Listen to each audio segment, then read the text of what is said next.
bahwa oh ternyata keberpihakan anggarannya pendapatan anggaran daerahnya kecil, tetapi belanja untuk kesejahteraan sosialnya juga kecil. Nah, berarti ini daerah yang lemah gitu ya.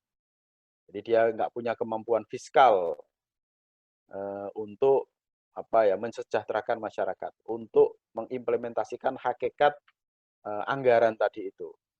Karena ya kayak kita lah, kalau kita uangnya sedikit gitu ya, gaji kita kecil, nah paling bisa digunakan untuk kebutuhan eh, sehari-hari gitu ya, makan, minum, dan seterusnya. Tetapi untuk yang belanja-belanja misalnya untuk yang sosial, kita nyumbang kemana atau apa itu kan pasti eh, kecil gitu ya. Tapi ada juga daerah yang baik hati. Meskipun pendapatan daerahnya kecil, tetapi dia mempunyai kebijakan belanja kesejahteraan sosialnya tinggi. Nah, ini dulu di awal-awal reformasi gitu ya, itu ada Jembrana misalnya yang anggarannya APBD-nya itu cuma 200 miliar itu. Sangat kecil tetapi dia daerah yang paling pertama menanggung seluruh biaya pendidikan dan kesehatan yang dasar. Itu Jembrana, awal-awal sekali di Bali. Nah, itu terus kemudian ya dengan tagline apa pendidikan gratis, kesehatan gratis itu kan awal-awal dipelopori oleh Jembrana. Nah, itu ya meskipun belakangannya ada masalah ya dengan kepemimpinan, tapi dari sisi kebijakan itu merupakan kalau dalam kategorisasi tipologi anggaran dalam perspektif kesejahteraan ini itu sorry ada gangguan. Nah, ini berikutnya adalah daerah pelit atau negara yang pelit. Itu ketika pendapatan daerahnya tinggi tetapi belanja untuk kesejahteraan sosialnya itu rendah. Nah, ini kategori ketika anggaran negara, anggaran daerah yang begitu besar itu hanya dinikmati oleh eh, aparatur, oleh negara itu sendiri.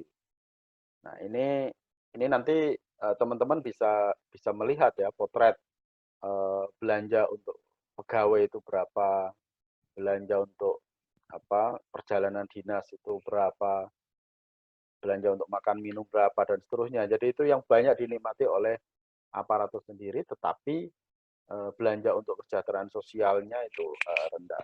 Dan yang terakhir adalah negara atau daerah yang sejahtera itu yang ketika daerah mampu mencari sumber-sumber pendapatan sehingga pendapatannya tinggi dan belanja untuk kesejahteraan sosialnya juga tinggi. Itu. Jadi itu kira-kira 4 kategori. Nah, inilah dalam konteks filosofi dan apa hakikat anggaran ini yang perlu nanti kawan-kawan letakkan. Yang pertama menggunakan ini indikator-indikator makro ekonomi atau makro pembangunan daerah. Yang kedua adalah meletakkan daerah kawan-kawan itu masuk pada tipologi yang mana.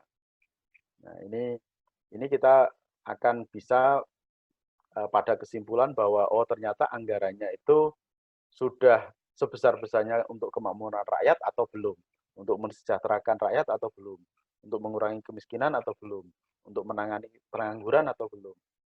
Ya, seperti itu kira-kira. Dalam konteks apa ya, membumikan filosofi dan hakikat anggaran. Gitu. Itu terus kita masuk ke politik anggarannya. Nah, bagaimana untuk mencapai hakikat anggaran yang sebenarnya tadi itu pasti dilakukan melalui politik anggaran. Nah, karena kawan-kawan tidak lagi belajar basic, nah saya ajak kawan-kawan untuk berdiskusi tentang politik anggaran ini. Nah, politik anggaran itu paling tidak itu kita akan apa ya mendiskusikan terkait dengan 4 hal. Yang pertama adalah politik kebijakannya, yang kedua adalah politik kepentingan, yang ketiga adalah politik alokasi, Dan yang keempat, politik distribusi. Nah, ini nanti sangat menarik ya bicara tentang politik anggaran ini. Yang pertama adalah politik kebijakan. Nah, anggaran daerah atau perencanaan penganggaran di daerah itu tidak lepas dari regulasi-regulasi yang ada di atasnya. Jadi aturan, meskipun kita menganut paham desentralisasi gitu ya, paham terkait dengan otonomi daerah, bahkan sekarang otonomi desa, tetapi kebijakan-kebijakan perencanaan dan kebijakan anggaran ternyata masih didrive dari pusat. Ada undang-undang, ada perpu sekarang ini ya. Kalau kita konteksnya COVID nanti ini COVID ini menjadi contoh yang sangat sangat bagus ya bagaimana pusat itu masih sangat kuat meskipun kita dalam era desentralisasi, bahkan desentralisasi daerah, otonomi daerah atau otonomi desa. Ada perpres, ada permen gitu ya, peraturan menteri, dan banyak sekali regulasi-regulasi di tingkat pusat yang kemudian harus dijalankan oleh daerah. Di daerah sendiri itu juga ada perda, ada pergub atau perbub atau perwali, ada keputusan-keputusan gubernur yang itu juga di dalam proses penetapannya itu pasti ada dinamika-dinamika politiknya. Karena perda itu kan yang nyusun, yang membahas DPRD. Jadi bisa berasal dari inisiasi eksekutif, bisa berasal dari inisiasi legislatif. Tapi itu kemudian dibahas di DPRD. Nah, ini ada politiknya juga. Ada politik, terutama regulasi-regulasi, perda-perda, pergub yang itu terkait dengan anggaran, perencanaan dan penganggaran. Nah, itu nanti kita coba bedah. Ini gambaran umum. Yang kedua adalah ketika bicara politik anggaran, itu kita bicara tentang kepentingan. Jadi di dalam, teman-teman pasti sudah sangat paham ya bahwa perencanaan penganggaran kita itu ada alurnya, ada tahapan-tahapannya. Dan di tiap tahapan-tahapan itu, dari musrenbang, dari penyusunan RKPD, KUAPPAS, RKA SKPD atau OPD gitu ya, sampai ke RAPBD dan penetapan APBD, itu alur penganggarannya, perencanaan dan penganggarannya. Nah, di tiap tahapan itu ada aktor-aktor yang terlibat, aktor-aktor yang bermain. Nah, di situ juga karena ada banyak aktor yang terlibat, yang bermain, disitulah kita bisa melakukan analisis relasi kuasa. Siapa yang punya power untuk menetapkan sesuatu. Misalnya menetapkan yang kedua ini, alokasi dan distribusi. Ya, jadi itu relasi kuasa. Siapa yang punya power, yang punya kekuasaan, yang punya kewenangan untuk melakukan alokasi atau realokasi dan distribusi anggaran. Jadi dua aspek yang nomor 3 dan nomor 4 itu sebenarnya terkait dengan pemetaan aktor dan relasi kuasa ketika proses perencanaan dan penganggaran. Nah, yang ketiga, aspek yang ketiga, politik alokasi. Nah, politik alokasi ini juga menarik. Ini juga harus kita tarik gitu ya. Paling tidak ada 3 aspek, skala prioritas, mekanisme, prosedur. Tetapi sederhananya begini. Tadi kan ada indikator-indikator makro pembangunan gitu ya.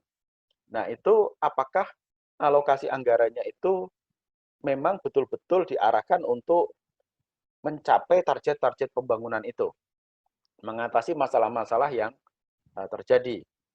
Nah, itu juga politik alokasinya. Atau infrastruktur lagi misalnya. Padahal infrastrukturnya di Jawa Timur sudah selesai. Tetapi lagi-lagi alokasi terbanyak misalnya ya, itu untuk infrastruktur. Karena ada masalah-masalah krusial lain yang seharusnya mendapat intervensi alokasi yang lebih. Nah, yang aspek keempat adalah distribusi, politik distribusi. Siapa mendapatkan apa, siapa yang diuntungkan, siapa yang dirugikan. Nah, ini analisisnya itu teman-teman sudah harus menggunakan dokumen DPA. Ya, kan ada RKA ya, ada DPA. Nah, politik distribusi ini yang teman-teman harus punyai adalah dokumen DPA-nya. Siapa mendapatkan apa, siapa yang diuntungkan, siapa yang dirugikan. Nah, di situ ada indikator input, output, outcome, beneficiaries ya, siapa penerima manfaat sampai ke dampak. Apakah politik kebijakan, politik kepentingan, dan politik alokasi itu kemudian punya dampak kepada penyelesaian masalah yang ada di daerah. Itu kira-kira kalau kita bicara tentang politik anggaran. Nah, sekarang ini kita mulai dari awal ya, politik kebijakan itu. Sekarang ini regulasi perencanaan pengelolaan daerah itu kita masih menganut Undang-Undang Nomor 25 tahun 2004 tentang SPPN, Sistem Perencanaan Pembangunan Nasional, Undang-Undang Nomor 17 tahun 2003 tentang Keuangan Negara, Undang-Undang Nomor 33 2004 tentang Perimbangan Keuangan Pusat dan Daerah. Sekarang ini ada PP 12 2019, ada PP 90 kalau nggak salah ya, ini belum saya tuliskan. Ada Permendagri tentang pengelolaan keuangan daerah. Dan yang APBD tahunan itu ada Permendagri yang setiap tahun ini berubah. Kalau yang sekarang ini Permendagri 31 2019 tentang penyusunan RKPD 2020 dan Permendagri 33 2019 tentang pedoman penyusunan APBD 2020. Nah, itu yang kemudian di breakdown ke Perda APBD di daerah. Penjabarannya nanti ada Perkada, Peraturan Kepala Daerah. Ini regulasi perencanaan penganggaran daerah yang normatif, yang harus diikuti oleh daerah. Tata cara penyusunannya seperti apa. Tetapi apakah ini kemudian menjadi acuan utama? Tidak juga. Terutama sekarang ini, dalam kondisi COVID. Nah, ini saya petakan, saya kasih peta bagaimana kebijakan anggaran dalam penanganan COVID. Ini semuanya berubah. Jadi ketentuan-ketentuan yang ada di Permendagri 31 2019, Permendagri 33, kemudian amburadul istilahnya hampir tidak berlaku gara-gara COVID. Nah, COVID semuanya harus mengacu pada Permendagri, Permenkyu, atau keputusan bersama Menteri Dalam Negeri dan Menteri Keuangan. Jadi regulasi yang digunakan untuk menyusun APBD 2020 saat ini dan kemungkinan 2021, APBD 2021 itu acuannya justru Permendagri yang terkait misalnya Permendagri 20 yang terkait dengan karena kondisi-kondisi darurat sekarang ini ya. Ada keputusan Menteri Dalam Negeri dan Menteri Keuangan, keputusan bersama yang mewajibkan realokasi anggaran 50% atau sekarang dianulir jadi 35% belanja barang jasa dan belanja modal. Atau instruksi Mendagri nomor 1 yang mengamanatkan realokasi anggaran untuk dan refocusing anggaran untuk penanganan kesehatan, JPS gitu ya, jaring pengaman sosial dan pemulihan ekonomi misalnya. Kalau itu tidak dituruti misalnya, ada keputusan Menteri Keuangan nomor 10 tahun 2020, DAU-nya ditunda, bahkan ada yang dipotong. Jadi ini peta kebijakan bagaimana kebijakan atau regulasi-regulasi di tingkat nasional itu sangat mempengaruhi kebijakan-kebijakan anggaran yang ada di daerah. Jadi kendali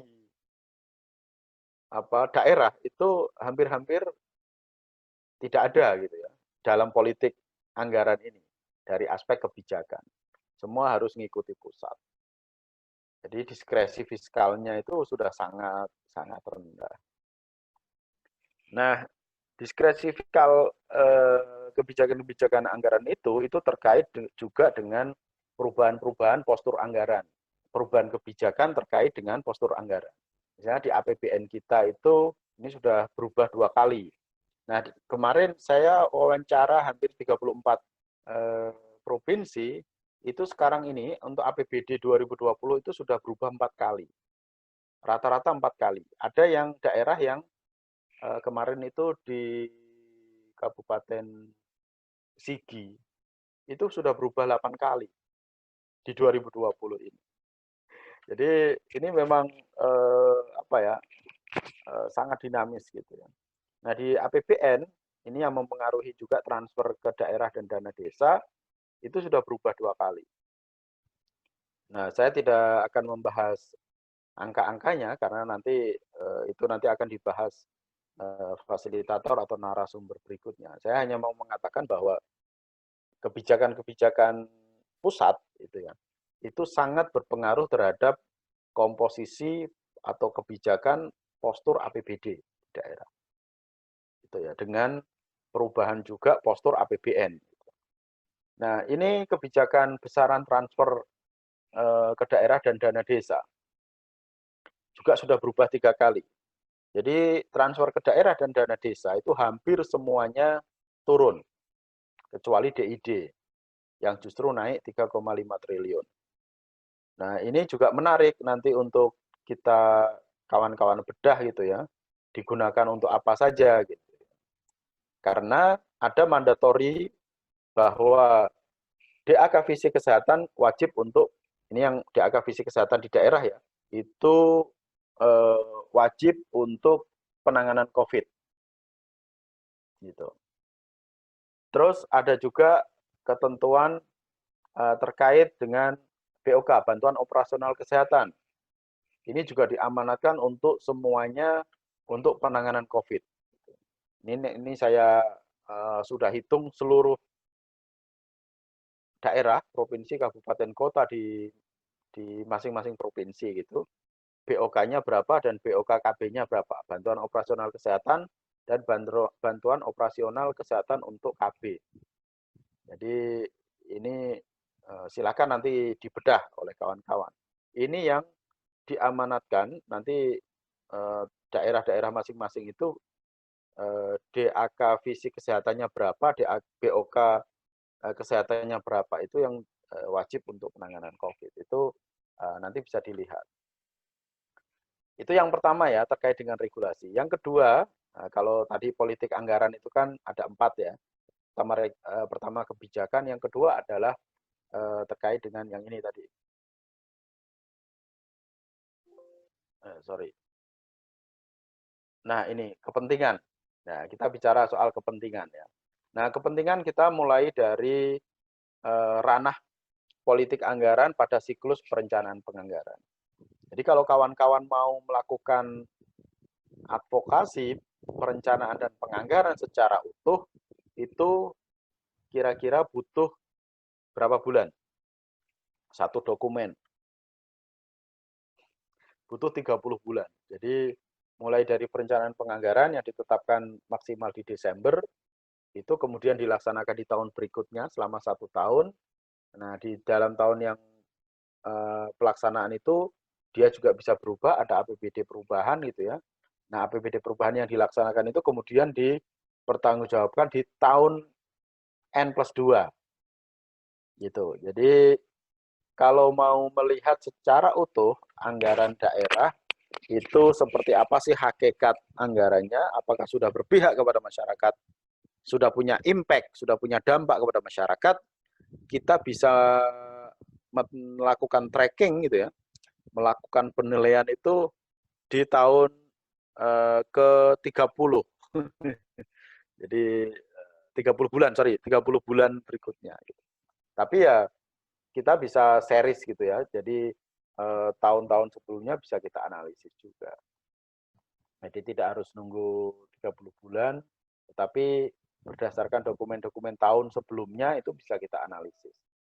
Tapi yang ingin saya katakan bahwa ranah politik anggaran untuk siklus penganggaran daerah yang utuh itu sekitar 30 bulan atau 2,5 tahun.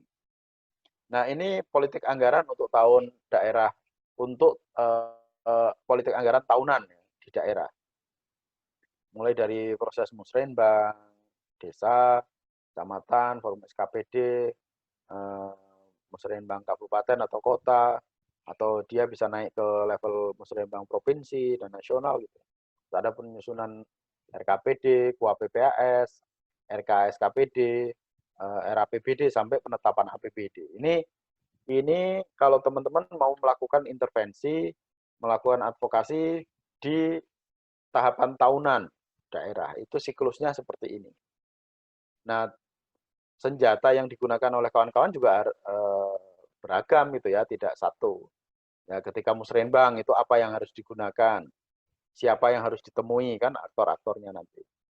Ketika penyusunan KUAPPAS itu apa dokumen yang harus disiapkan. Gitu.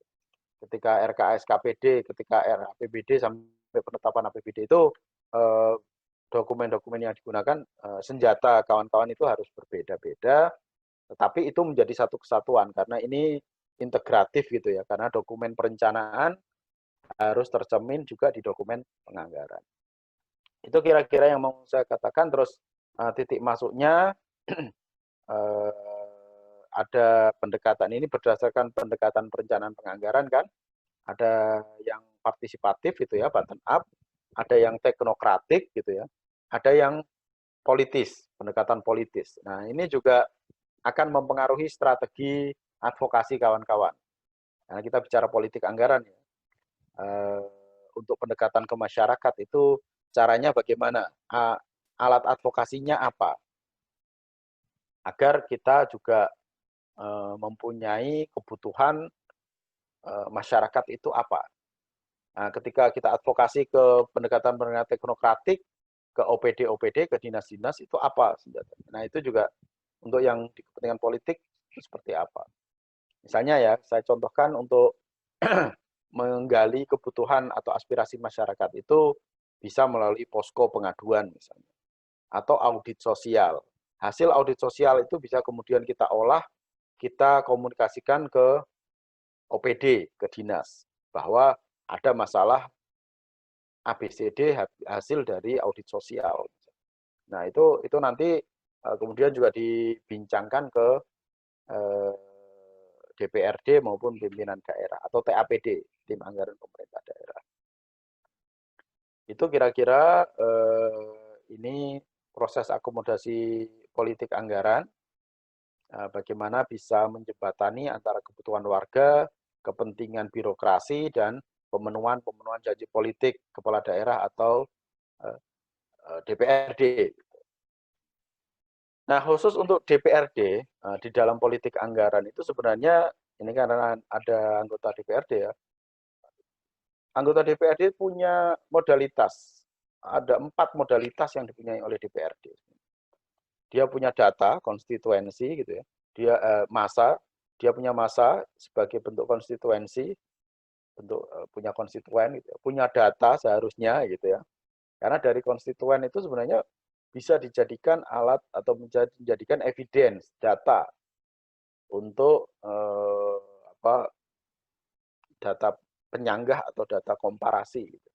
Daya punya power sebenarnya kan, dan punya dana sebagai fungsi kewenangan membahas dan menetapkan anggaran. Nah, bagaimana kemudian anggota dewan, anggota legislatif ini meramu modalitas yang dia punyai ini untuk apalah? Untuk lagi-lagi kepentingan masyarakat. Gitu. Jadi sudah punya konstituen, konstituen ini adalah sumber informasi terkait dengan persoalan-persoalan yang ada di akar rumput. Jadi menjadi evidence bahwa ketika eksekutif misalnya itu menganggarkan atau memprioritaskan A, tetapi konstituen DPRD atau data yang dipunyai oleh DPRD itu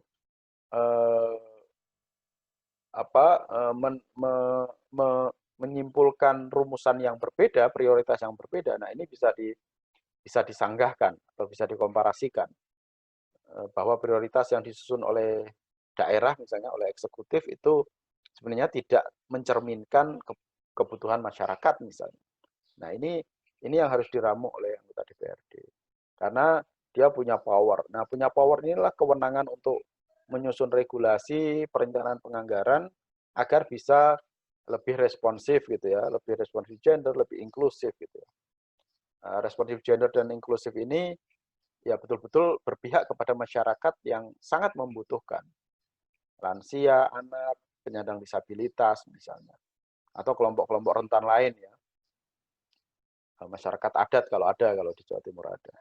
Itu kira-kira modalitasnya. Terus, nah ini bagaimana meramu itu di dalam ranah politik kepentingan. Nah, ini saya pakai teorinya Habermas dan Iris Merindian. Jadi bahwa modalitas konstituensi yang dipunyai oleh DPR, teman-teman ya, teman-teman juga punya modalitas konstituensi sebenarnya, teman-teman NGO. Karena kita itu bisa berperan sebagai CO kan, community organizer kan. Nah, di situ bagaimana kita membangkitkan atau mendorong diskursus publik di tingkatan masyarakat. Makanya tema yang sering kita usung itu literasi. Bagaimana mendorong literasi masyarakat terhadap tema-tema diskursus publik. Tema kesehatan, pertanian, kesehatan, itu menjadi perbincangan masyarakat. Dan itu kemudian kita diagregasi melalui kanal-kanal yang disediakan oleh NGO, oleh DPRD, misalnya soal ada kanalisasi isu gitu ya. Jadi perbincangan masyarakat itu kemudian harus ada kanalnya, harus ada salurannya istilahnya. Bisa melalui serap aspirasi, posko pengaduan, konsultasi publik, pendampingan dan seterusnya. Itu sebenarnya kanalisasi isu-isu strategis atau persoalan-persoalan utama yang ada di masyarakat. Nah, itu yang kemudian dibawa kepada proses pengambilan kebijakan. Ini konsepnya Habermas, bagaimana meletakkan demokrasi deliberatif, gitu ya, demokrasi yang lebih substansial. Nah, demokrasi deliberatifnya Habermas itu kemudian diperkuat oleh demokrasi yang mengusung GESI, Gender Equality and Social Inclusion-nya Iris Merindian.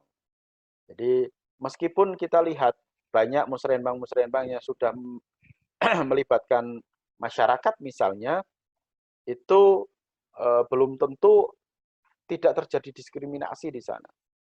Pasti juga masih ada diskriminasi di dalam musrenbang meskipun sudah melibatkan perempuan. Nah, itu nanti yang secara keseluruhan tadi apa yang saya bincangkan itu sebenarnya kita bisa letakkan dalam teori power group-nya John Gaventa. Ini kita sudah mulai ngomong teoritik ya, bahwa seluruh kebijakan anggaran, seluruh politik anggaran yang terjadi di daerah itu pasti dipengaruhi oleh politik global, oleh politik nasional.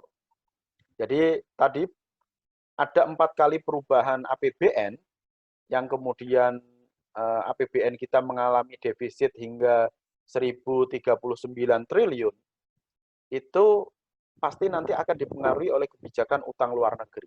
Nah, ini pengaruh-pengaruh global sampai ke level nasional, sampai ke level daerah. Daerah di dalam menetapkan APBD itu harus mengacu kepada kebijakan-kebijakan pusat.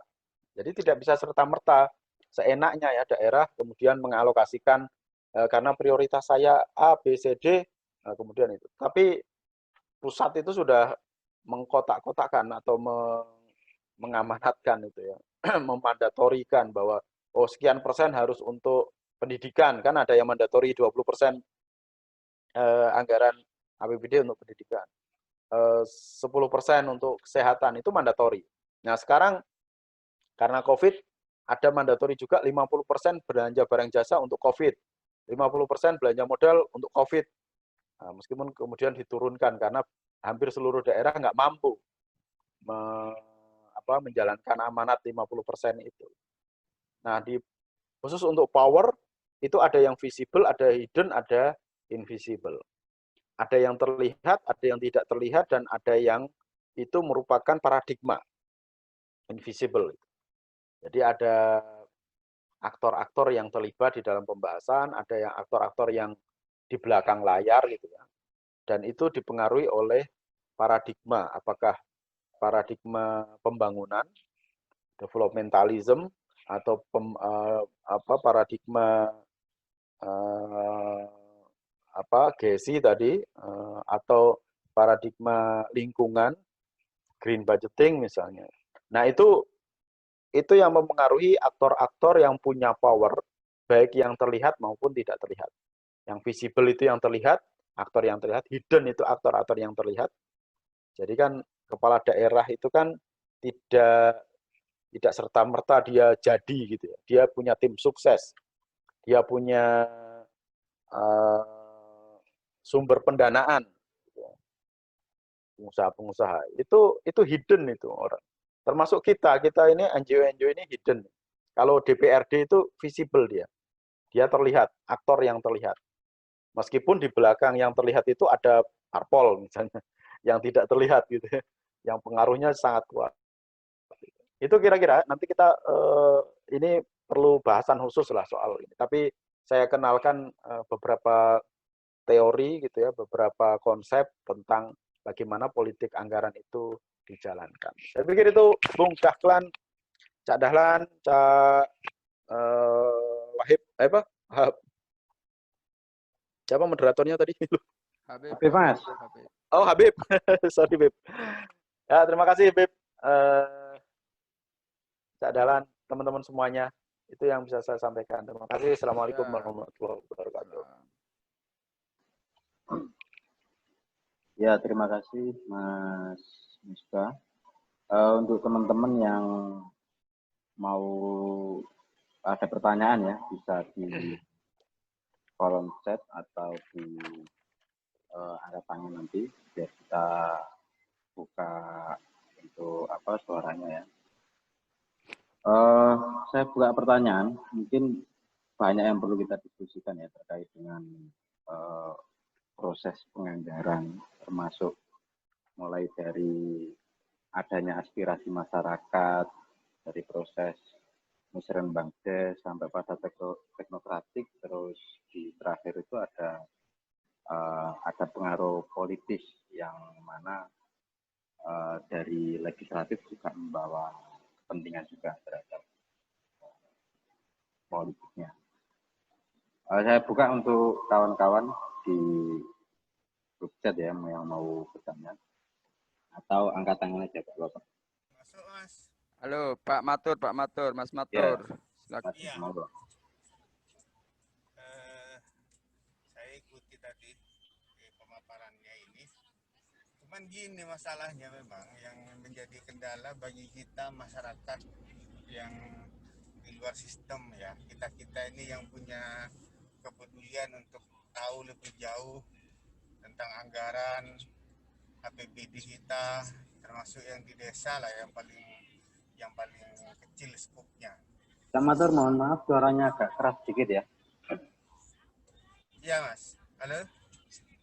Iya, agak keras sedikit suaranya. Udah ini nggak? Iya, udah. Sudah? Sudah. Oke. Ya kendala bagi kita yang punya kepedulian untuk tahu lebih jauh tentang anggaran ini, APBD 1, 2 atau paling bawah levelnya di desa lah. Persoalan yang paling pelik untuk kita telusuri itu kan sulitnya kita memperoleh dokumen, Mas. Pertama, sehingga kita untuk menelisik anggaran itu kesulitan untuk menjadikan pembanding. Kita kan tadi bisa menilai impact dari sebuah anggaran itu selama 30 bulan. Gitu ya. Kayak saya nih kan selama ini kita mencoba untuk menembus APBD di Provinsi Jawa Timur. Lembaga kami sudah sejak tahun 2016 itu coba menelisik anggaran dana hibah di Pemprov Jatim ya, yang sangat fantastis itu harga anggarannya. Nah, kita ingin membandingkan itu ketika masuk pembahasan APBD tempo hari 2020 ya. Saya tidak bisa leluasa karena pembahasan KUA PPAS-nya itu kan sudah selesai. Tinggal kemudian pembahasan di RKA masing-masing OPD itu sampai kemudian ke DPA. Nah, tidak baiknya di Pemprov Jatim itu ada semacam kemupakatan bersama, dalam tanda kutip kemupakatan yang tidak baik sebenarnya, di antara kalau tadi dibilang oleh narasumber itu ada yang di dewan itu yang visible itu kita, tapi ada yang invisible lagi itu di belakangnya adalah partai politik kan gitu. Nah, ini semacam sudah menjadi kesepakatan bahwa APBD Jawa Timur yang 33 atau 35 triliun ini, saya sih melihatnya dengan kacamata.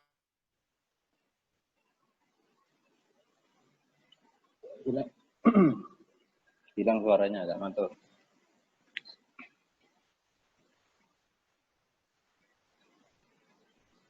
Itu sinyalnya ini.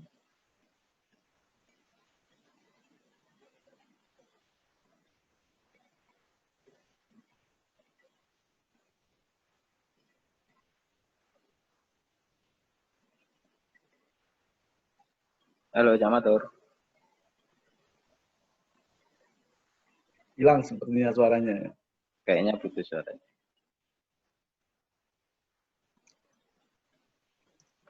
Perlu dipasang wifi di rumahnya. Mata saya masih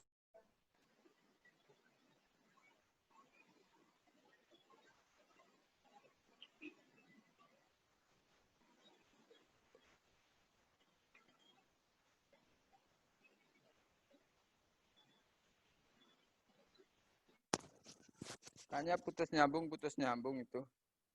Mungkin bisa ditanggapi aja lah. Poinnya kan udah ketangkep gitu ya, Mas. Iya, mungkin bisa ditangkapin langsung sama Mas Misbah ya terkait. Saya mencatat begini, Mas Misbah.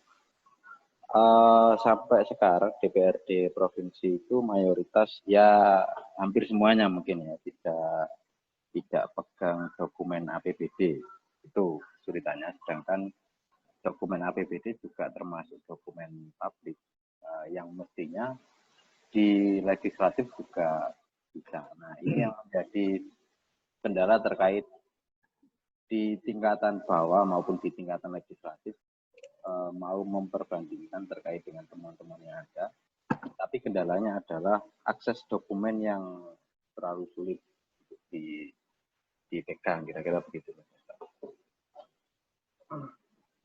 Ya, ini langsung saya respon apa nunggu yang lain? Langsung aja ya. Langsung aja. Ya, itu memang menjadi problem klasik ya kita selama ini ya. Tingkat masih sulitan gitu ya di dalam mendapatkan akses dokumen. Apalagi masyarakat umum, masyarakat awam. Nah, ini yang di banyak daerah strateginya itu memang ya kayak Fitra sendiri, kita kan selalu melakukan indexing gitu ya, melakukan indeks, mengukur indeks keterbukaan informasi di suatu daerah. Nah, ini nanti itu yang kemudian kita dorong kepada pemerintah pusat untuk menyediakan informasi yang berkala gitu ya terkait dengan kebutuhan data atau kebutuhan dokumen anggaran. Nah, ini peran PPID, makanya Pemprov Jatim sebenarnya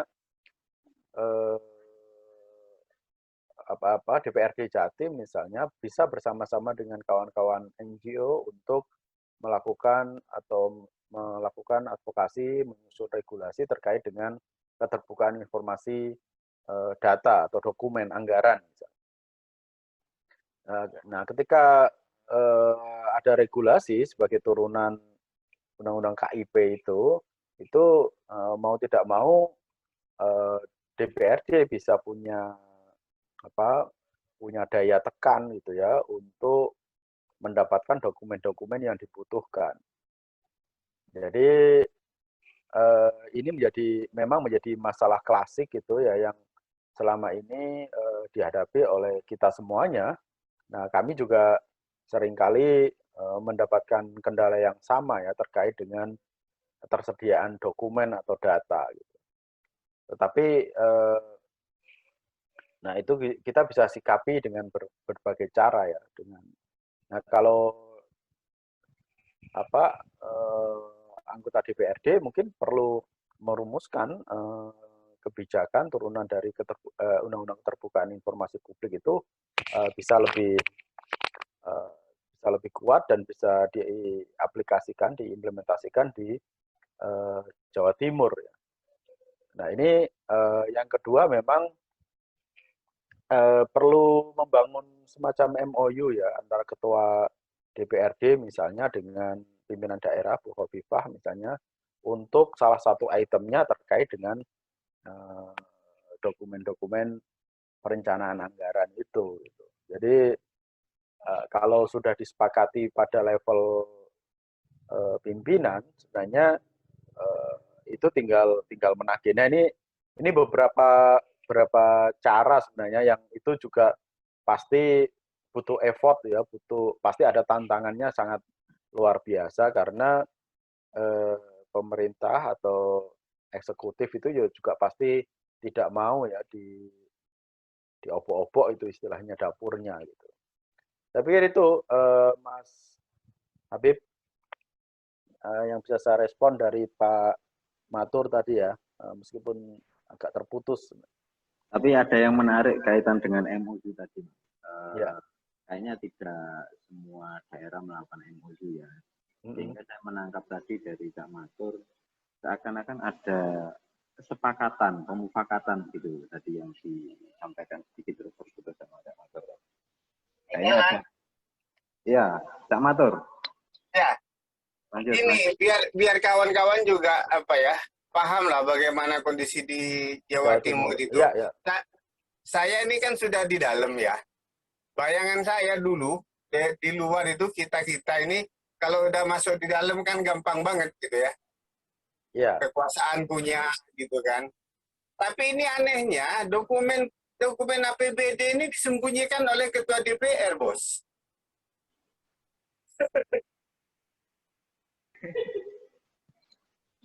Jadi saya sampai dinamika datang internal. datang ke ruangannya Ketua DPR itu, Pak Kusnadi. Saya tanya, Pak ini saya dapat informasi dokumen APBD sudah masuk di Dewan. Saya bilang, kenapa itu tidak dibagikan? Satu alasannya bahwa anggota DPR tidak boleh masuk ke satuan angka. Itu ada di Undang-Undang MD3 katanya. Saya bingung juga nyari pasalnya di mana itu yang berbunyi kayak gitu. Yang kedua, takut disalahgunakan. Tuh, gimana anggota DPR mau ngawasin OPD kok menyalahgunakan dokumen nih, gimana ceritanya gitu kan. Yang ketiga, setelah saya debat dengan undang-undang KIP, dengan apa macam-macam, baru muncul sebuah pengakuan yang bikin saya kaget. Bahwa ini menjadi kesepakatan antara pimpinan DPRD dengan gubernur agar dokumen ini tidak diserahkan ke anggota. Coba bayangkan, kita mau dorong keterbukaan informasi publik, dengan saya ada di dalam, kemudian teman-teman ada di luar, saling bersinergi kayak gini, susah banget dapat dokumen itu. Iya. Ya, ini terkait Mas ya, yang Komisi Informasi, saya ini sudah 3 kali menang di Mahkamah Agung terkait DPA SKPD dulu yang saya minta ke Pemprov Jatim itu dengan salinan data penerima hibah di tahun 2017-2018. Sampai sekarang pun juga nggak dikasih. Sulit kita eksekusinya ini nggak jelas juga itu undang-undang. Jadi betapa tertutupnya gitu loh. Ini apanya yang salah, mentalnya atau bagaimana, katanya Cak Dahlan tempo hari itu sempat kita bahas. Itu Mas, makasih. Pak Matur, ini menarik ya apa yang dinamika yang terjadi di Jawa Timur ya. Jadi tarik menariknya itu bukan antara eksekutif legislatif, tetapi juga ada persoalan di internal DPRD sendiri ya terkait dengan komitmen keterbukaan pimpinan DPRD dengan anggota-anggotanya. Nah ini yang memang agak sulit diurai karena ini sudah pertarungan kepentingan dan seterusnya. Tetapi sebenarnya kalau menyangkut ya senjata paling utama yang bisa sering kita lakukan kan memang melalui media ya. Bagaimana kemudian persoalan-persoalan yang terjadi itu kemudian kita publikasikan ke media. Tetapi pasti posisi Pak Matur sebagai anggota DPRD ini juga menjadi dilema kan. Kalau itu kemudian dibincangkan atau didebatkan di tingkatan publik gitu ya. Karena itu juga menyerang diri sendiri gitu ya, seakan-akan karena masih menjadi masih satu kelembagaan itu. Nah kalau menurut saya sih tadi ya yang disampaikan oleh Mas Habib juga bahwa MOU ini kemungkinan bisa diperluas ya, bahwa yang didistribusi terkait dengan dokumen anggaran itu tidak hanya pimpinan, tetapi paling tidak ketua fraksi gitu ya. Nah, apalagi di era sekarang ini kan mestinya tidak lagi menggunakan dokumen-dokumen hard copy gitu ya. Tetapi kan sudah bisa menggunakan soft copy yang lebih murah gitu ya. Dan itu kan bisa di PDF-kan ya agar tidak berubah-ubah gitu ya.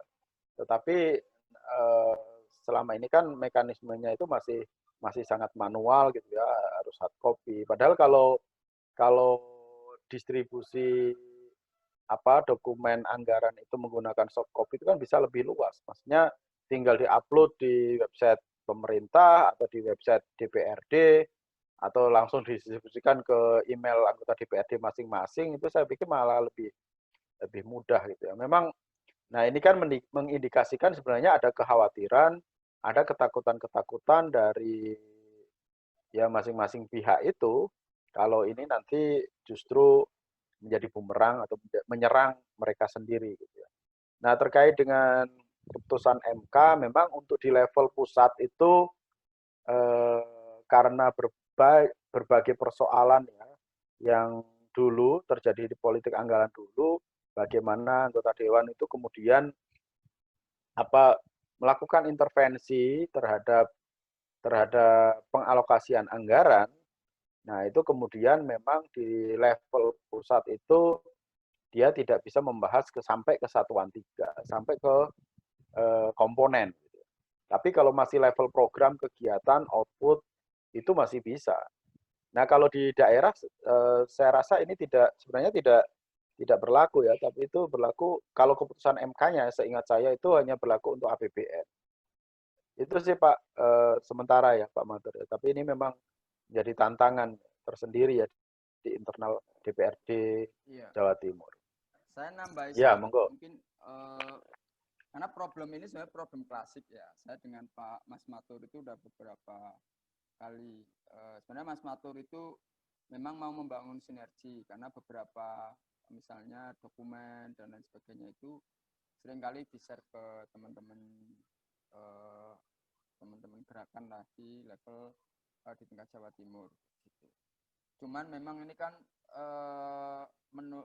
saya melihatnya satu persoalan komitmen gitu ya, karena jika kita lihat, saya pernah bandingin, suara saya nggak jelas ya, saya pernah bandingkan begini, di Jawa Barat itu provinsi itu sudah mengupload di webnya itu baik perda APBD sampai rincian peraturan gubernur itu sudah diupload di websitenya, sehingga publik dengan luasa bisa melihat sampai satuan 3-nya. Nah, di Jawa Timur ini memang hanya ringkasan yang di-upload di websitenya. Ini problem internal di Jawa Timur ya. Jadi satu memang persoalan komitmen. Yang kedua mungkin penting juga diadvokasi. Ini kan persoalan dasar ya.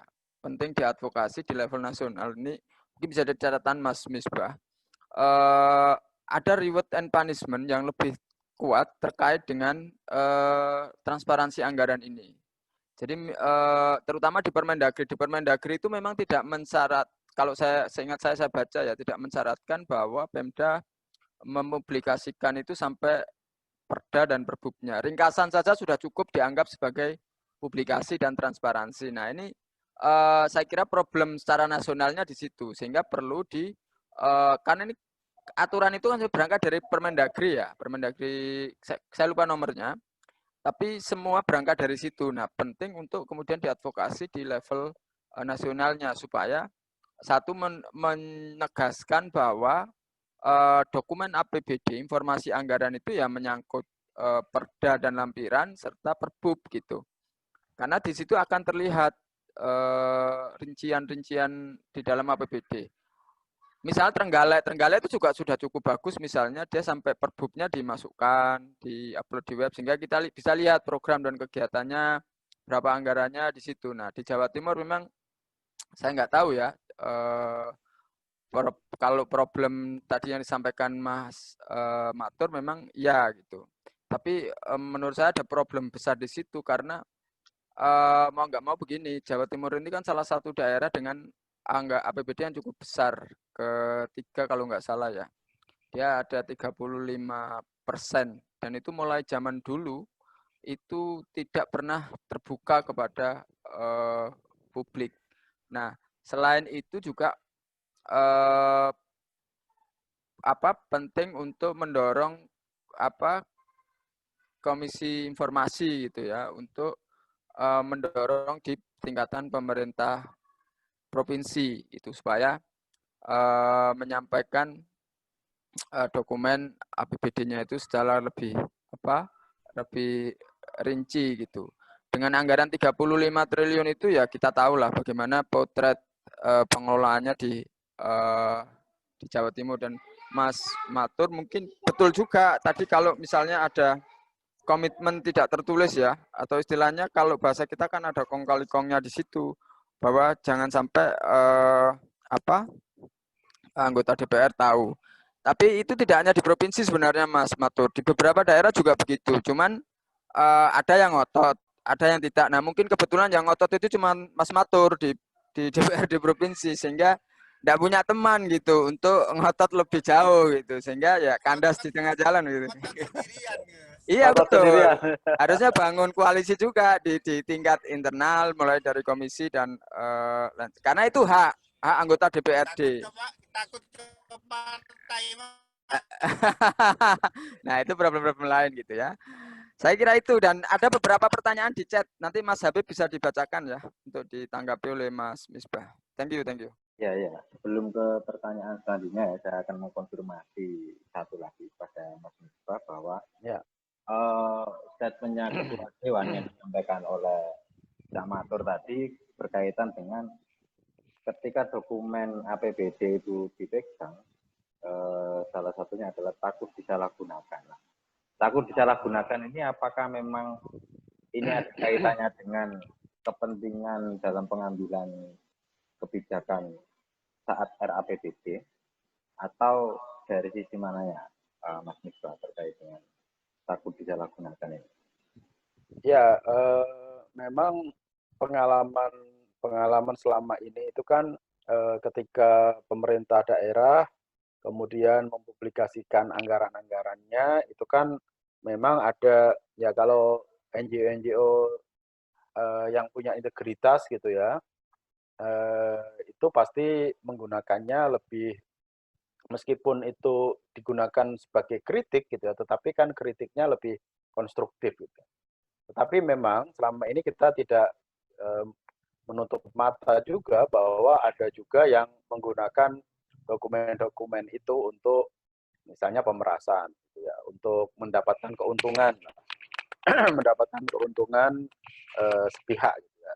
itu kan tidak, tapi kan itu sebenarnya bisa langsung diatasi ya, bisa langsung diantisipasi. Tetapi dengan adanya keterbukaan itu kan sebenarnya intinya adalah bagaimana kualitas partisipasi masyarakat itu bisa lebih baik gitu. Nah, kalau partisipasi masyarakat mau didorong tanpa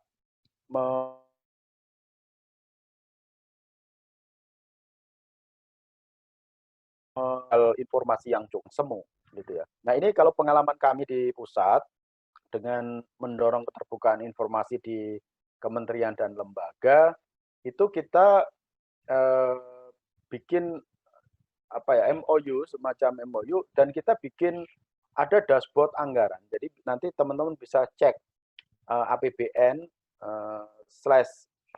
data/apbn.go.id, kemenq.go.id. Nah, itu awalnya, kalau pengalaman kami itu, awalnya dulu itu kami juga mendorongnya luar biasa. Kami selalu melakukan pengukuran indeks keterbukaan informasi di KL. Nah, bahkan level internasional ya, seperti apa sih indeks keterbukaan Indonesia dibanding dengan negara-negara lain. Nah, itu kita lakukan, ada OBS namanya, Open Budget Survey, yang itu kita mengukur sekitar 172 negara. Nah, dari situ kan ada kemudian kepentingan Indonesia ya untuk menaikkan citra kan, menaikkan citra di negara-negara di dunia bahwa oh Indonesia lebih terbuka dan seterusnya. Makanya mereka kemudian welcome ketika kita bangun bersama-sama website atau portal APBN itu. Tapi sebelum itu kita bikinkan prototipenya. Jadi kita mendevelop sendiri APBN yang sudah diketok misalnya atau yang sudah realisasi, itu kita bangunkan bagaimana prototipenya. Nah, kemudian kita sosialisasikan, kita ajukan sebagai bentuk prototipe untuk itu dikelola oleh Kementerian Keuangan.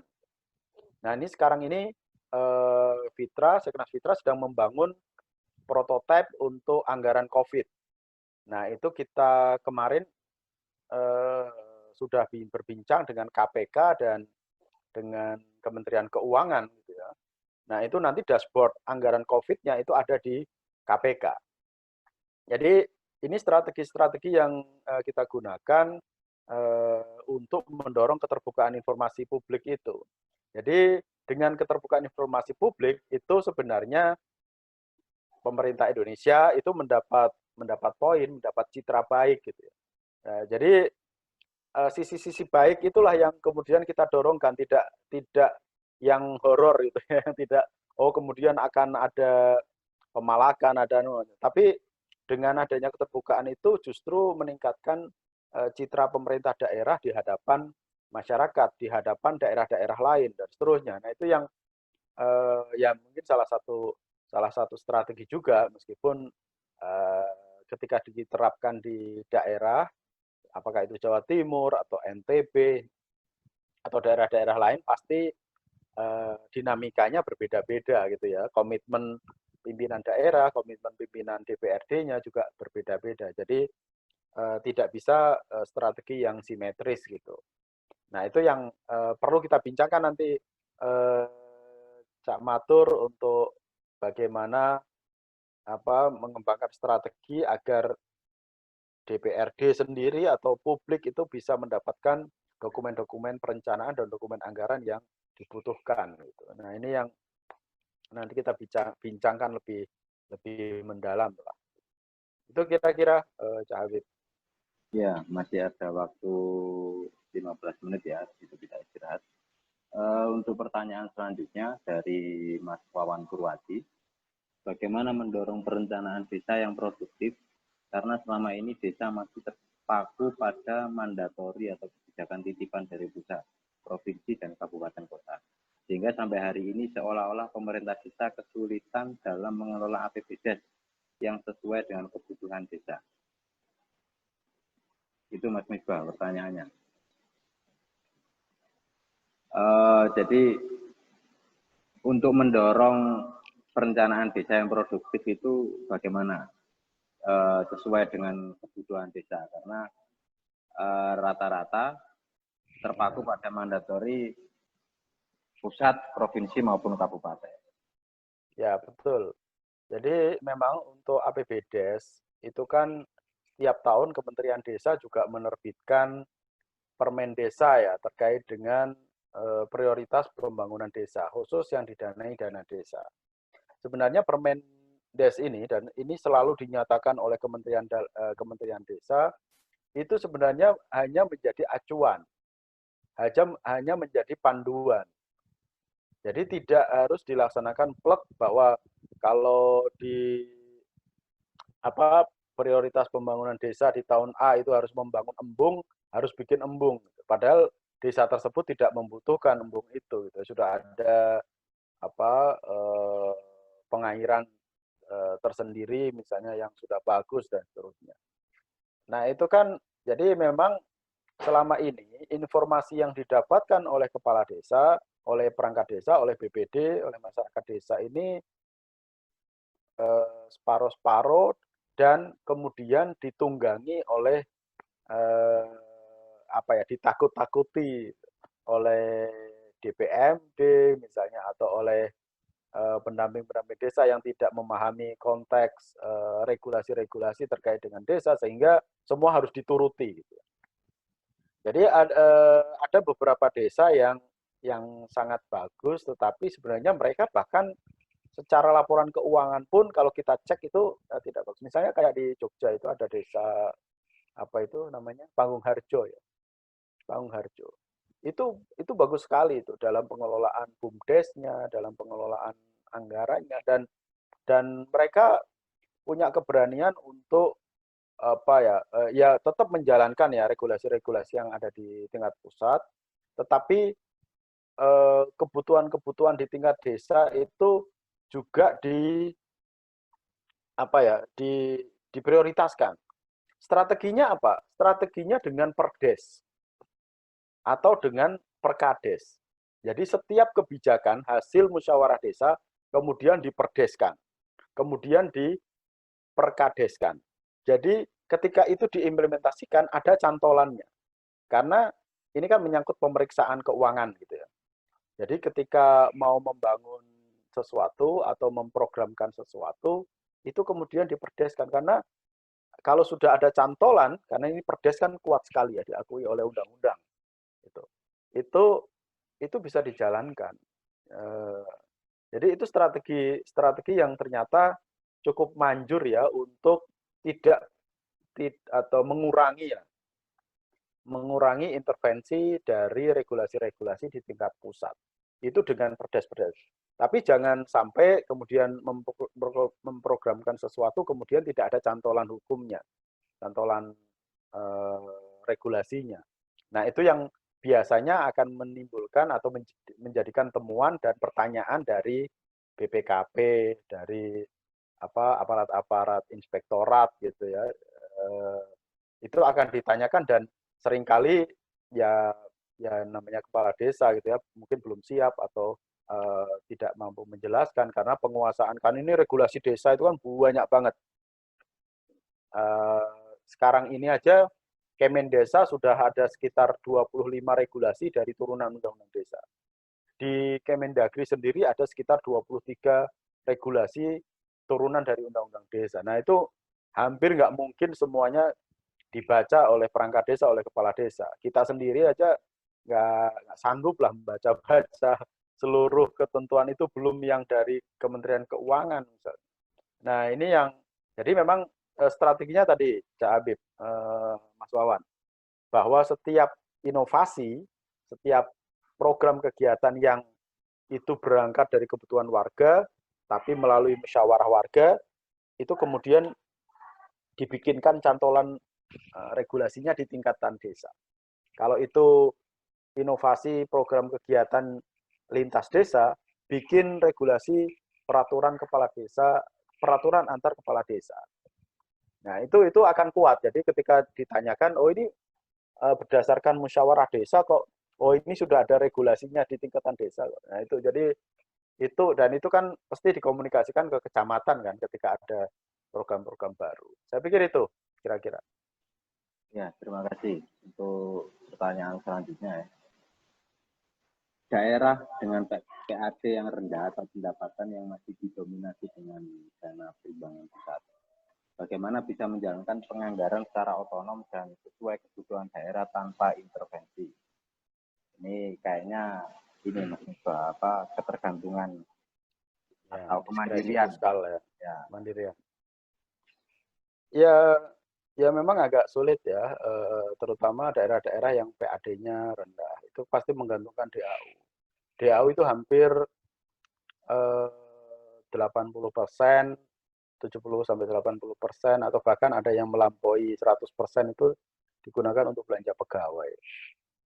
DAK sudah ada juknis, juknis dari pusat gitu ya.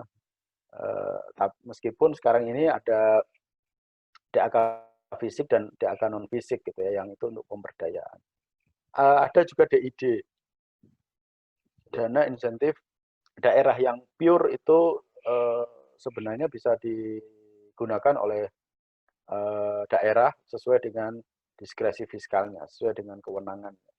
Nah ini memang agak sulit ya, tetapi yang terpenting ketika DAU-nya itu kemudian sudah terdistribusi cukup tinggi ke belanja pegawai, belanja barang jasa, itu yang perlu dilakukan efisiensi. Misalnya dilakukan moratorium pegawai. Nah ini memang satu sisi tidak melakukan penerimaan pegawai pada tahun-tahun tertentu. Itu moratorium pegawai. Ini untuk efisiensi juga. Gitu. Itu salah satu strategi. Yang kedua, melakukan efisiensi belanja-belanja yang tidak terlalu bermanfaat, misalnya makan minum, perjalanan dinas, ATK gitu ya. Nah, itu dikurangi untuk memperbesar diskresi fiskal yang ada gitu. Jadi itu langkah-langkah yang bisa dilakukan oleh daerah agar kegiatan program prioritas itu bisa dijalankan gitu ya. Nah, kalau masih menggunakan jumlah pegawainya sangat besar, terus, berkonsekuensi kepada belanja pegawai, nah itu juga pasti beban pembangunan juga akan berat gitu. Itu kira-kira ini dari siapa tadi? Mas Saiful. Saiful. Ya. Saiful. Itu kira-kira nanti bisa ditambahkan teman-teman ketika bisa melakukan analisis pasti tahu langkah-langkah apa yang perlu dilakukan dengan potret anggaran seperti itu. Itu kira-kira Mas Habib. Ya, ini ada lagi dari Mas Hakim Muhammad. Kayaknya dia curhat terakhir ini. Karena di Kabupaten Sampang itu lebih parah daripada Provinsi Jawa Timur. Karena begini, ini banyak legislator yang masih belajar menjadi wakil rakyat. Kayaknya banyak yang baru ini, dewan-dewan ini. Sehingga 45 anggota dewan, semua sami'na wa ata'na. Untuk kita memfilter masalah yang ada, apalagi masalah anggaran sangat sulit. Mohon petunjuk dan arahannya. Jadi intervensi kekuasaan bupati itu sangat dominan, Mas Misbah. Ini minta petunjuk dan arahannya.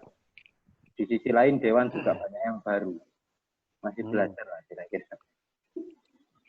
Ya, ya ini menarik, ini tantangan berat juga ya.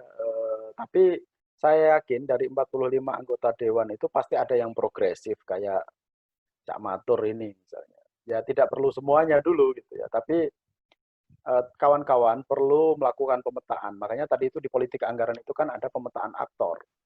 Kira-kira anggota dewan mana yang progresif gitu ya, yang bisa diajak diskusi meskipun masih belum ada keberanian, misalnya masih takut-takut dan sebagainya. Takut-takut itu biasanya karena dia juga tidak menguasai materi yang ada gitu. Jadi yang pertama itu melakukan identifikasi anggota legislatif siapa saja yang bisa diajak diskusi dulu. Belum diajak bergerak ya. tapi diajak diskusi dulu. Itu dipetakan, dia terbuka untuk mendiskusikan sesuatu. Nah, dari situ nanti bisalah kerjasama dengan teman-teman Fitra Jatim atau dengan Cak Matur ini untuk memperkuat kapasitas mereka gitu. Jadi cari championnya, itu istilahnya gitu. Cari champion-champion di legislatif itu. Tidak perlu banyak, 2, 3, 5 gitu. Itu yang nanti bisa dijadikan key person, aktor kunci untuk penguatan kapasitas kepada anggota-anggota yang lain. Jadi kalau sudah ada 1, 2, 3 yang diperkuat dan itu menjadi core, menjadi inti dari legislatif yang progresif, nanti itu bisa kemudian diperkuat pelan-pelan ke seluruh anggota DPRD. Itu kira-kira langkah-langkahnya, dan ini memang kalau pengalaman kita kemarin ya, untuk tanggapan misalnya ya, tanggapan terhadap APBD, pandangan fraksi atau apa, itu sedikit banyak di stok lah oleh teman-teman NGO gitu ya. Oh ini loh, yang hal-hal yang penting. Jadi mereka bisa menyuarakan pandangan-pandangan yang lebih kritis ketika pandangan fraksi, ketika pandangan komisi, atau ketika rapat komisi misalnya. Jadi memang teman-teman juga yang mendampingi atau punya relasi dengan anggota dewan ini perlu menyederhanakan dokumen-dokumen briefnya misalnya. Misalnya ada policy brief, itu disederhanakan sehingga itu bisa digunakan oleh anggota dewan untuk menyuarakan ketika forum-forum resmi di dewan. Nah itu pelan-pelan begitu, sambil dilakukan juga penguatan kapasitas. Itu kira-kira Mas Hakim. Ya, mungkin bisa dibuka juga ya terkait dengan dokumen RPJMD-nya, sehingga intervensi dari bupati juga bisa terkontrol walaupun 45 anggota dewan itu sami nawa atau nah. Kira-kira begitu Mas Hakim. Terakhir ya, habis ini kita istirahat break bentar. Terakhir untuk Mas Ali SPP, silakan ya. Mas Ali. Oke, terima kasih Mas Habib atas waktunya. Saya nggak menulis karena ceritanya, saya ingin sambil cerita. Waktu itu beberapa 1 bulan yang lalu kita itu tanya ke Sekda dan beberapa SKPD terkait anggaran COVID. Dan kita tahu waktu itu ketika KMK 10 turun, itu ditandatangani 29 April terkait punishment untuk daerah yang tidak mampu merealokasi anggaran untuk COVID itu. Nah, kita tanyakan waktu itu di bulan Juli. Kita tanyakan itu kenapa waktu itu kan Ngawi termasuk daerah yang ditunda DAU-nya. Nah, kita tanyakan alasan logisnya itu. Oleh Badan Keuangan dijawab itu karena Ngawi di awal-awal itu sudah melakukan pembangunan fisik dan berusaha menyerap anggaran, katanya biar tidak jendel di belakang yang bersumber dari DAU itu loh. Nah, pertanyaan yang di pikiran saya yang belum sempat saya tanyakan, sebenarnya DAU itu mekanisme penyalurannya seperti apa? Apakah di bulan 3 atau di bulan 4 itu sudah ditransfer sehingga bisa untuk membangun pembangunan fisik? Sementara untuk realokasi anggaran, katanya Badan Keuangan itu untuk merealokasi atau refocusing itu tidak bisa direfocusing kegiatan yang sedang berjalan. Begitu dari saya. Pertanyaannya apakah seperti itu benar? Karena saya juga belum tahu seperti apa. Terima kasih. Langsung dijawab Mas Miftah. Ya, memang sebenarnya kan modal anggaran pemerintah daerah di awal-awal bulan itu kan ada beberapa sumber gitu ya. Yang pertama Silpa tahun lalu, ya. Terus yang kedua mungkin kemarin itu ada pencairan termin pertama lah dari APBD gitu ya. Itu kan sudah sebenarnya TKDD itu sudah dicairkan. Transfer ke daerah dan dana desa. Nah, itu rinciannya memang perlu dicek mana yang terlebih dahulu dicairkan.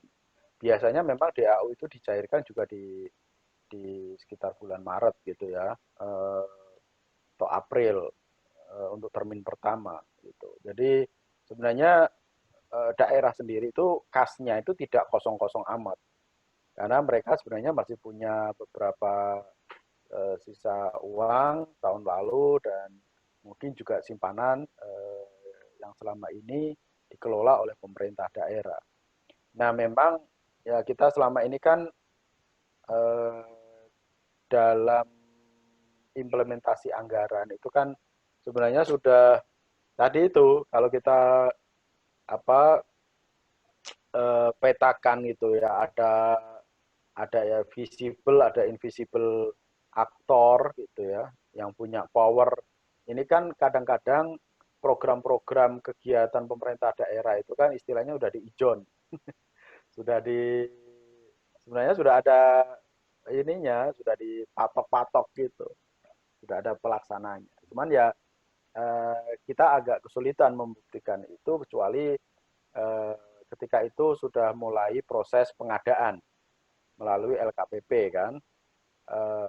Terus kita bisa tracking siapa-siapa yang kemudian terlibat di dalam pengadaan itu. Siapa yang menang, siapa yang mengajukan, siapa yang menang, dan seterusnya. Nah, itu yang bisa kita lakukan tracking itu. Jadi sebenarnya alasan Pemda bahwa akan mempercepat adanya program-program pembangunan itu sebenarnya juga cukup bagus, tetapi itu memang perlu di tracking lebih lanjut. Jadi kita butuh Mas Ali informasi yang lebih valid gitu ya, apakah pembangunan itu dari pendanaan silpa atau dari DAU atau dari apa, karena DAU di awal-awal itu biasanya juga untuk gaji pegawai gitu. Untuk gaji pegawai kalau DAU ya biasanya baru akan terlihat itu di perubahan anggaran sekitar Juli Agustus itu baru ketahuan, oh kita total DAU-nya sekian. Makanya yang seringkali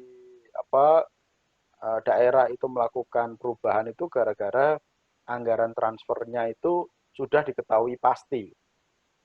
Kalau di awal-awal itu biasanya anggaran transfernya itu masih estimasi, masih kira-kira, oh kira-kira nanti kita dapat sekian, nanti kira-kira kita dapat sekian. Nah, itu kalau sudah masuk di bulan Mei sebenarnya, Mei, Juni, itu sudah mulai lebih valid gitu ya, dana transfer dari pusat ke daerah untuk DAU, DAK, DBH itu berapa, itu baru ketahuan. Nah, itu makanya banyak daerah yang kemudian melakukan perubahan anggaran di Juli gitu ya, di Juli, di Agustus gitu. Jadi itu nanti butuh tracking lebih lanjut. Nanti di analisis anggaran nanti pasti bisa difasilitasi oleh Cak Dahlan maupun Mas Ismail Amir. Saya kira itu Mas Habib yang bisa saya respon. Ya Mas, saya kira cukup ya untuk sesi pertama ini, materi pertama, karena waktu sudah menunjukkan jam 12:30, kita break sebentar 10 menit. Nanti kita lanjut di materi kedua yang nanti disampaikan sama Kang Dahlan, materi tentang proses, substansi dan struktur APBD. Saya kira cukup ya dari saya, kita break sebentar 10 menit. Oke, terima kasih kawan-kawan ya. Semoga sukses acaranya. Terima kasih. Terima kasih Assalamualaikum Mas warahmatullahi Misbah. wabarakatuh. Terima kasih ya. sama-sama. Sampai ketemu. Siap-siap. Terima kasih Cak Matur.